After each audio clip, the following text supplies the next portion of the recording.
ദൈവനാമത്തിന് മഹത്വമുണ്ടായിരിക്കട്ടെ. അമ്മയുടെ പ്രത്യക്ഷീകരണത്തിൻ്റെ സാക്ഷിയായി എന്നെയും എൻ്റെ മകനെയും ഈ നടയിൽ നിർത്തിയതിന് അമ്മ മാതാവിനും യേശുവിനും കോടാനുകോടി നന്ദി. എൻ്റെ പേര് അൻസൂലിയ ഫിലിപ്പ്. ഞാൻ കോട്ടയത്തുനിന്ന് വരുന്നു. ഞാൻ ആദ്യമായി ഉടമ്പടി എടുത്തത് 28 ജൂലൈ 2023. ഇതെൻ്റെ 9ാമത്തെ പുതുക്കലാണ്. അമ്മ മാതാവ് എൻ്റെ ജീവിതത്തിൽ അനേകായിരം ചെറുതും വലുതുമായിട്ടുള്ള അനുഗ്രഹങ്ങൾ എൻ്റെ ജീവിതത്തിൽ തന്നിട്ടുണ്ട്. അത് ഞാനിവിടെ സാക്ഷ്യപ്പെടുത്തുന്നു. ആദ്യമായിട്ട് ഞാനൊരു അധ്യാപികയാണ്. ഒരു പ്രൈവറ്റ് സ്കൂളിൽ വർക്ക് ചെയ്തുകൊണ്ടിരിക്കുകയാണ്.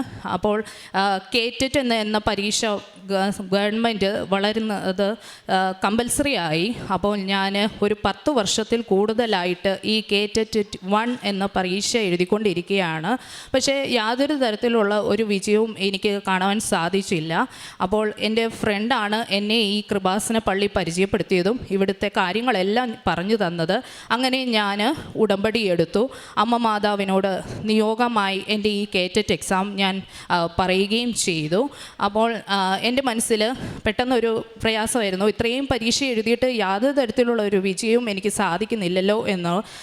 അങ്ങനെ ഞാൻ ആ ശ്രമം വരെ വിട്ടതായിരുന്നു. പിന്നെയും ഈ ഗവൺമെൻറ് ഭയങ്കര റൂള് കമ്പൽസറി ആയി. ഇത് ഇല്ലെങ്കിൽ നമുക്കൊരു എയ്ഡഡ് സ്കൂളിൽ കയറാൻ പറ്റില്ല എന്നുള്ള അവസ്ഥയായി. അങ്ങനെ ഞാൻ ആദ്യമായിട്ട് ഉടമ്പടിയിൽ ഇരുന്നു കൊണ്ട് തന്നെ കാറ്റഗറി 2 എന്ന ഒരു എക്സാം എഴുതാനായിട്ട് തീരുമാനിച്ചു. അപ്പോൾ കാറ്റഗറി 2 പഠിക്കാനായിട്ടുള്ള ഒരു സാഹചര്യവും എന്നെ സംബന്ധിച്ചില്ലായിരുന്നു. കാരണം ഞാൻ ജോലിക്ക് പോകുന്നു, വൈകുന്നേരം വരുന്നു, പിന്നെ വീട്ടിലെ കാര്യങ്ങൾ, ഇതൊക്കെ കൊണ്ട് എനിക്ക് ഒന്നിനും പഠിക്കാൻ പോലും എനിക്ക് സമയമില്ലായിരുന്നു. അതുതന്നെയായിരുന്നു കാരണം. പിന്നെ ഞാൻ മാതാവിനോട് പറഞ്ഞു, മാതാവേ, ഇതെൻ്റെ ലാസ്റ്റ് ചാൻസ് ആണ്. ഇനി എനിക്ക് വീണ്ടും ഒരു പരീക്ഷ എഴുതുവാനായിട്ട് സാധിക്കുകയില്ല. കാരണം മറ്റുള്ളവരുടെ ചോദ്യങ്ങൾക്ക് മുമ്പിൽ ഞാൻ വളരെയേറെ ഭാരപ്പെട്ടിരുന്നു. അങ്ങനെ ഞാൻ മാതാവിനെ പൂർണ്ണമായി വിശ്വസിച്ചു. ഞാൻ കാറ്റഗറി 2 അമ്മ മാതാവിനെ ഏൽപ്പിച്ചു. അങ്ങനെ ഞാൻ പരീക്ഷ എഴുതി. എൻ്റെ 1 വർഷത്തോളമായി ഈ കാറ്റഗറി 2ൻ്റെ റിസൾട്ട് വരാനായിട്ട് താമസം വന്നു. അങ്ങനെ ഇരിക്കെ ഞാൻ 6ാമത് ഉടമ്പടി പുതുക്കി ഞാൻ തിരിച്ച് എൻ്റെ ഭവനത്തിൽ പോയിരുന്ന സമയത്താണ് എൻ്റെ ഫോണിൽ നോട്ടിഫിക്കേഷൻ വരുന്നത് കാറ്റഗറിയുടെ എക്സാമിൻ്റെ റിസൾട്ട് പബ്ലിഷ് ചെയ്തെന്ന്. ഞാൻ വീട്ടിൽ ആരോടും പറഞ്ഞില്ല. ഞാൻ വീട്ടിൽ ചെന്നു. അതിനുശേഷം തിരി കത്തിച്ചു, പച്ച തിരിയും നീല തിരിയും കത്തിച്ച് മാതാവിനോട് ഞാൻ പറഞ്ഞു, മാതാവേ, റിസൾട്ട് നോക്കുമ്പോൾ എനിക്ക് അമ്മ സന്തോഷത്തിനൊരു വക തരണമെന്ന് പറഞ്ഞു. അങ്ങനെ ഞാൻ പ്രാർത്ഥിച്ചത് ലാപ്ടോപ്പിൽ ഉടമ്പടി തൈലം വെച്ചുകൊണ്ട് കുരിശ് വരച്ച് ഞാൻ റിസൾട്ട് നോക്കിയപ്പോൾ അമ്മ മാതാവ് കേറ്ററ്റ് 2 എനിക്ക് 90 മാർക്ക് നൽകി എന്നെ വിജയിപ്പിച്ചിരിക്കുകയാണ്. അപ്പോൾ ഞാൻ അമ്മയോട് പറഞ്ഞ ഒരു കാര്യമാണ്, അമ്മേ, സർട്ടിഫിക്കറ്റ് കിട്ടിയാൽ ഉടനെ ഞാൻ അമ്മയുടെ സന്നിധിയിൽ വന്ന് സാക്ഷ്യം പറയുമെന്ന് ഞാൻ പറഞ്ഞു. അങ്ങനെ കഴിഞ്ഞ ആഴ്ച എനിക്ക് സർട്ടിഫിക്കറ്റ് കിട്ടി. ഇതാണ് എൻ്റെ സർട്ടിഫിക്കറ്റ്. ഇതാണ് എനിക്ക് അമ്മ തന്ന വിജയത്തിൻ്റെ ഒരു സാക്ഷ്യപത്രം. അമ്മ മാതാവിനും യേശുപ്പച്ചനും കോടാനുകോടി നന്ദി. അടുത്തൊരു നിയോഗം എന്ന് പറയുന്നത് എൻ്റെ മകൻ്റെ രോഗസൗഖ്യം തന്നെയായിരുന്നു. എൻ്റെ മകന് 2 വയസ്സിൽ കൂടുതലായിട്ട് വിട്ടുമാറാത്ത ചുമ, ശ്വാസതടസ്സം, അഡിനോയിഡിൻ്റെ അസുഖം ഉണ്ടായിരുന്നു. ഞങ്ങൾ രാവിലെയും രാത്രിയിലുമായിട്ട് മകനെ ആശുപത്രിയിൽ കൊണ്ടുപോയിരുന്നു. മരുന്ന് കൊടുക്കും, നെബുലൈസേഷൻ ചെയ്യും, പഫ് അടിക്കും, ഇതെല്ലാം ചെയ്യും. കുറച്ച് നാളത്തേക്ക് ആശ്വാസവും പിന്നെയും അതേപടിയായിരുന്നു.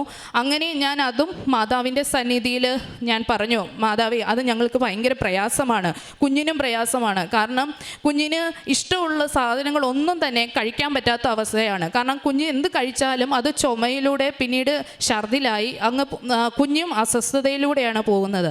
അങ്ങനെ ഞാൻ മാതാവിനോട് പ്രാർത്ഥിച്ചു. മാതാവിൻ്റെ കൃപയാൽ ഒരു ഡോക്ടറിനെ ഞങ്ങൾക്ക് കാണിച്ചു തന്നു. ഡോക്ടറിൻ്റെ നിർദ്ദേശപ്രകാരം ഭക്ഷണ രീതിയിൽ ഞങ്ങൾ ചിട്ട പാലിച്ചു.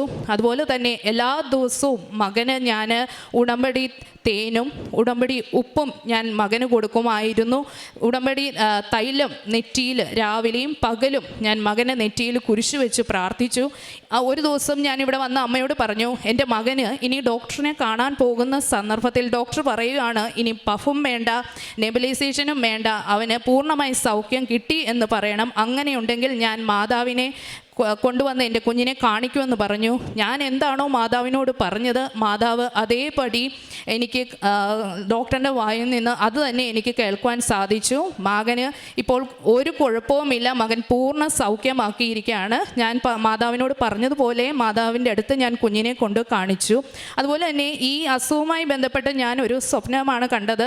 ഉച്ചയ്ക്ക് ഞാൻ ഉറങ്ങുന്ന സമയത്ത് ഞാൻ ഒരു സ്വപ്നം കാണുകയാണ്. ഹോസ്പിറ്റലിൻ്റെ ഒരു റൂം, അവിടെ ഒരു കട്ടിലിൽ എൻ്റെ മകൻ ഒറ്റയ്ക്ക് ഇരിക്കുകയാണ്. അപ്പോൾ ഞാൻ ഒരു അമ്മയാണ് കാണുന്നത്. അമ്മ ഒരു സാരി ഉടുത്ത് നല്ല വണ്ണമുള്ള, അധികം നീളമില്ലാത്ത ഒരു അമ്മയാണ് ഞാൻ കണ്ടത്. അപ്പോൾ ഞാനിങ്ങനെ വെപ്രാളം പിടിച്ച് എൻ്റെ മകൻ്റെ രോഗത്തെ ഓർത്ത് ഇങ്ങനെ അങ്ങോട്ടും ഇങ്ങോട്ടും ഓടുന്ന സന്ദർഭമാണ് ഞാൻ കാണുന്നത്. പെട്ടെന്ന് ഞാൻ അമ്മയുടെ അടുത്തോട്ട് ഓടിച്ചെന്നിട്ട് അമ്മ ഇങ്ങനെ പെട്ടെന്ന് വാതിലടയ്ക്കുകയാണ് ചെയ്യുന്നത്. അപ്പോൾ ഞാൻ വാതിലടയ്ക്കുന്ന കണ്ടപ്പോൾ ഞാൻ പെട്ടെന്ന് അമ്മയുടെ അടുത്ത് ചെന്നിട്ട് ചോദിച്ചു, അമ്മേ എൻ്റെ മകൻ്റെ രോഗസൗഖ്യം മാറ്റുമോ എന്ന് ചോദിച്ചു. അപ്പോൾ അമ്മ പറഞ്ഞു, നിൻ്റെ മകൻ്റെ രോഗസൗഖ്യം മാറും, കുഴപ്പമൊന്നും ഇല്ല എന്ന് പറഞ്ഞു. അതേപടി ഇപ്പോൾ കുഞ്ഞിന് യാതൊരു തരത്തിലുള്ള ചുമയാട്ടെ അഡിനോയിഡിൻ്റെ അസ്വസ്ഥതയാട്ടെ ഒന്നും തന്നെ ഇല്ല. മകന് പൂർണ്ണമായി സൗഖ്യമാണ് കിട്ടിയത്. പിന്നെ ഈ ഉടമ്പടിയിൽ വന്നതിന് ശേഷം എനിക്കുണ്ടായ മാറ്റം എന്ന് പറയുന്നത് ദൈവത്തോട് കൂടുതൽ അടുത്ത് നിൽക്കുവാനായിട്ട് എനിക്ക് സാധിച്ചു. കാരണം ഞാൻ എല്ലാവരോടും ഇങ്ങനെ എല്ലാം ഓപ്പണായിട്ട് പറയുന്ന ഒരു വ്യക്തിയല്ല. പക്ഷേ ഞാൻ എൻ്റെ എന്ത് കാര്യം, അത് സങ്കടമാകട്ടെ സന്തോഷമാകട്ടെ, എല്ലാം ഞാനിപ്പം ഷെയർ ചെയ്യുന്നത് എൻ്റെ അമ്മ മാതാവിനോടാണ്. ഞാൻ എല്ലാ ദിവസവും രാവിലെ സ്കൂളിൽ പോകുമ്പോഴായാലും തിരിച്ചു വരുമ്പോഴായാലും വന്ന് അമ്മയോട് പറയും, അമ്മേ ഞാൻ വന്നു കേട്ടോ, വീട്ടിൽ വന്നു കേട്ടോ, അങ്ങനെയൊക്കെ പറഞ്ഞിട്ടാണ് ഞാനിപ്പോൾ എൻ്റെ പ്രാർത്ഥന ജീവിതം മുന്നോട്ട് പോകുന്നത്. ഞാൻ പഠിപ്പിക്കുന്നത് കുഞ്ഞു കുട്ടികളെയാണ്. കുഞ്ഞുകുട്ടികൾ എന്ന് പറയുമ്പോൾ 3-4 വയസ്സുള്ള കുഞ്ഞുങ്ങളാണ്. അവിടെയും ഞാൻ സ്കൂളിൽ ചെന്ന് കഴിഞ്ഞാൽ അമ്മയുടെ ഈ ഒരു കുഞ്ഞു ഫോട്ടോ ഉണ്ട്, അവിടെ വെച്ച് എൻ്റെ ഈ കുഞ്ഞുങ്ങളെ എല്ലാം വിളിച്ചു നിർത്തി മെഴുകുതിരി കത്തിച്ച് പ്രാർത്ഥിക്കുകയും ചെയ്യാറുണ്ട്. പിന്നെ കാരുണ്യ പ്രവർത്തനം ഞാൻ ചെയ്യുന്നത് ഭക്ഷണം ഉണ്ടാക്കി കൊടുക്കും, സാമ്പത്തികമായിട്ട് എന്നെക്കൊണ്ട് പറ്റുന്ന രീതിയിലുള്ള സഹായം ചെയ്യും. എൻ്റെ വീടിൻ്റെ അടുത്തൊരു പ്രായമുള്ള അപ്പച്ചന്മാർ താമസിക്കുന്ന സ്ഥലമുണ്ട്. അവിടെ ഞങ്ങൾ മോൻ്റെ ബർത്ത്ഡേ ആയാലും അല്ലെങ്കിൽ ഞങ്ങളുടെ വെഡ്ഡിങ് ആനിവേഴ്സറി ആയാലും ഒക്കെ ഞങ്ങൾ ഭക്ഷണം വീട്ടിൽ നിന്ന് തന്നെ ഉണ്ടാക്കി അവർക്ക് കൊടുക്കാറുണ്ട്. അല്ലെങ്കിൽ അവരോട് ചോദിക്കും എന്തെങ്കിലും വേണോ എന്ന് ചോദിക്കും. അപ്പോൾ അവരത് ആവശ്യം എന്താണോ ഉള്ളത് അത് ഞങ്ങളോട് പറയുകയും ഞാനും എൻ്റെ ഹസ്ബൻഡും മകനും കൂടിയാണ് അവിടെ കൊണ്ടുപോയി എല്ലാം കൊടുക്കുന്നത്. പിന്നെ ഇവിടുന്ന് കിട്ടുന്ന ഉടമ്പടി പത്രം, ഞാൻ എല്ലാ മാസവും ഇവിടെ വരും, അമ്മയെ കാണും, പ്രാർത്ഥിക്കും, ഉടമ്പടി പത്രം വാങ്ങിച്ചുകൊണ്ട് പോകും. അന്ന് ഞാൻ ആർക്കും കൊടുക്കത്തൊന്നുമില്ല. ഞാൻ വീട്ടിൽ ചെന്ന് ഞാൻ എല്ലാ പത്രവും മാതാവിനെയും യേശുവച്ചനെയും സമർപ്പിച്ച് ഞാൻ പ്രാർത്ഥിക്കും. ഈ പത്രം ചെല്ലുന്നിട അല്ലെങ്കിൽ ചിലപ്പോൾ ദുഃഖമായിരിക്കാം, രോഗമുള്ളവരുടെ ഇടയിലായിരിക്കാം, ഇത് വായിച്ച് ദൈവത്തെ കൂടുതൽ അടുത്തറിയാൻ സഹായിക്കണമേ എന്ന് ഞാൻ പ്രാർത്ഥിച്ചാണ് പത്രം കൊടുക്കുന്നത്.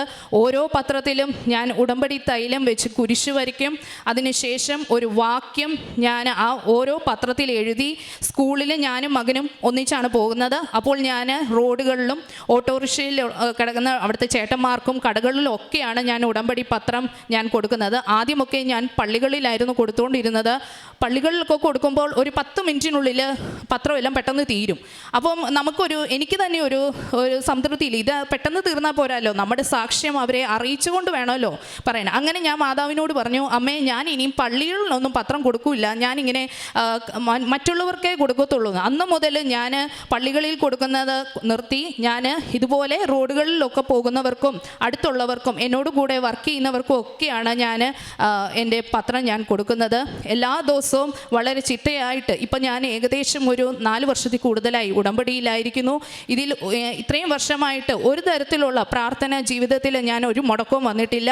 ഇനിയും എൻ്റെ വീട് വിട്ട് എവിടെയെങ്കിലും പോകുക തന്നെയാണെങ്കിലും ഞാൻ ഉടമ്പടി തൈലവും തേനും ഉപ്പും അതുപോലെ പ്രാർത്ഥന ബുക്കും ബൈബിളും എല്ലാം കൊണ്ട് തന്നെയാണ് പോകുന്നത്. എനിക്ക് സാഹചര്യം അനുസരിച്ച് ഞാൻ ഇവിടുത്തെ പ്രത്യക്ഷീകരണ പ്രാർത്ഥനയും രാവിലത്തെ വൈകുന്നേരത്തെ പ്രാർത്ഥനയും ഞാൻ ചൊല്ലാറുണ്ട്. അതുപോലെ തന്നെ ഞാൻ അച്ഛൻ്റെ ഡെയിലി ബ്രെഡിങ് എല്ലാ ദിവസവും ഞാൻ കേൾക്കും, അത് ഞാൻ ഷെയർ ചെയ്യാറുണ്ട്.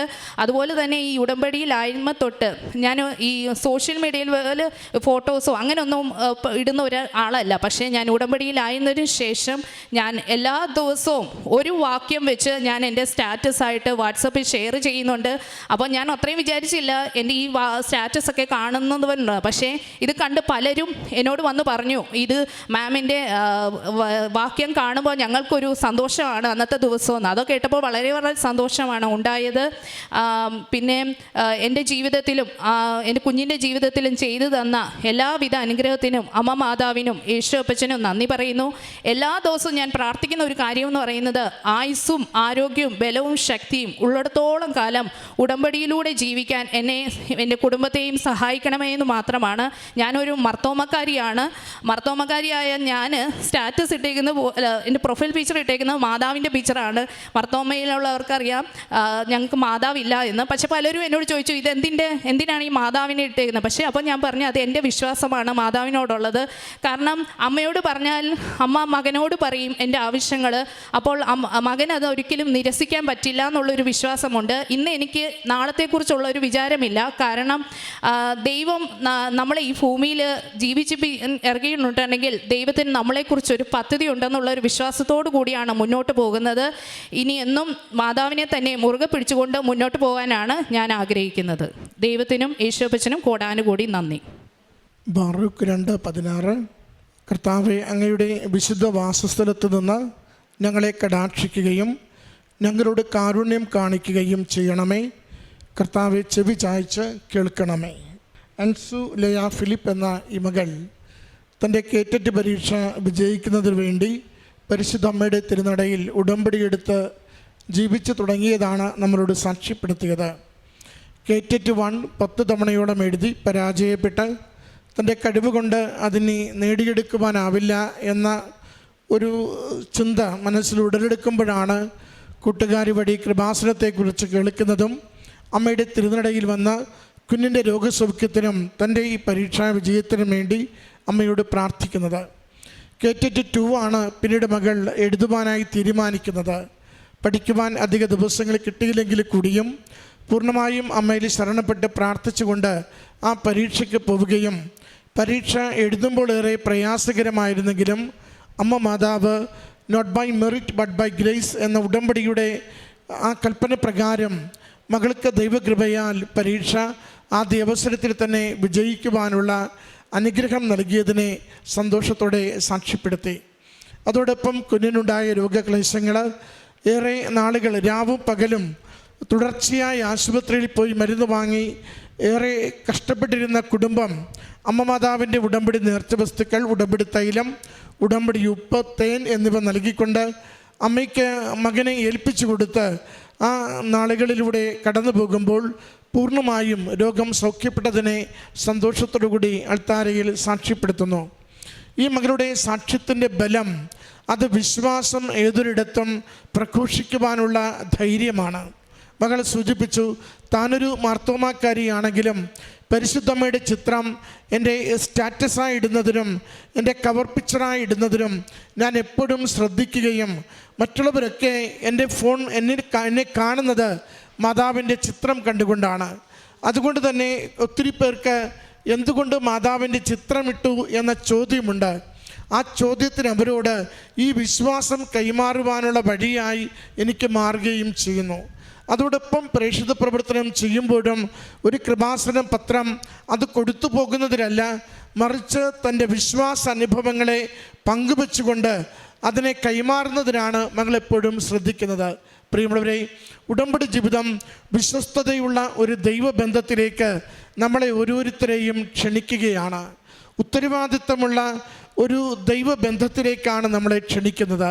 അതുകൊണ്ട് തന്നെ ഉടമ്പടിയിൽ നാം ആയിരിക്കുന്നു എന്നതിൻ്റെ അർത്ഥം ദൈവത്തെ ഹൃദയനാഥനായി ഉടമപ്പെടുത്തിക്കൊണ്ട് സ്വീകരിക്കുകയും ദൈവഹിതമില്ലാതെ ജീവിതത്തിലുള്ളതെല്ലാം ഉപേക്ഷിക്കുവാൻ നമ്മൾ തയ്യാറാവുകയും ചെയ്യുന്നു എന്നത് തന്നെയാണ്. ദൈവത്തിന് നിരക്കാത്തതെല്ലാം പാടെ ഉപേക്ഷിച്ചുകൊണ്ട് പരിശുദ്ധമ്മയുടെ സംരക്ഷണയിൽ ജീവിതത്തിൻ്റെ ഏത് ക്ലേശമേറിയ പ്രശ്നത്തെയും ഏൽപ്പിച്ചു കൊടുക്കുമ്പോൾ നമ്മുടെ കഴിവിനപ്പുറമുള്ളതൊക്കെയും ദൈവകൃപയാൽ സമയച്ചുരുക്കത്തിൽ അമ്മ നമുക്ക് അനുവദിച്ച് നൽകിക്കൊണ്ട് അമ്മയുടെ പ്രത്യക്ഷീകരണത്തെ തുടർച്ചയായി ലോകത്തിൽ സാക്ഷ്യപ്പെടുത്തുകയാണ്. ഈ കുടുംബത്തിന് ലഭിച്ച വിശ്വാസബോധ്യങ്ങൾക്കും ജീവിത അനുഗ്രഹങ്ങൾക്കും അമ്മയുടെ പ്രത്യക്ഷീകരണത്തിൻ്റെ സാക്ഷികളായി ലോകത്തിൽ സധൈര്യം നിലനിൽക്കുവാൻ കൊടുത്തിരിക്കുന്ന കൃപയ്ക്കും നന്ദി പറഞ്ഞുകൊണ്ട് കരങ്ങളടിച്ച് ഈ സാക്ഷ്യം നമുക്ക് സമർപ്പിക്കാം. അത്യപൂർവ ദൈവാനുഭവങ്ങൾ ഇനി നിങ്ങൾക്കും സ്വന്തം. ഈ യൂട്യൂബ് ചാനൽ ഇതുവരെ സബ്സ്ക്രൈബ് ചെയ്തിട്ടില്ലെങ്കിൽ ഇപ്പോൾ തന്നെ സബ്സ്ക്രൈബ് ചെയ്യുക. ഈ വീഡിയോ ഇപ്പോൾ തന്നെ നിങ്ങളുടെ സുഹൃത്തുക്കൾക്ക് ഷെയർ ചെയ്തുകൊണ്ട് കർത്താവിൻ്റെ പ്രേക്ഷിതരാകുക.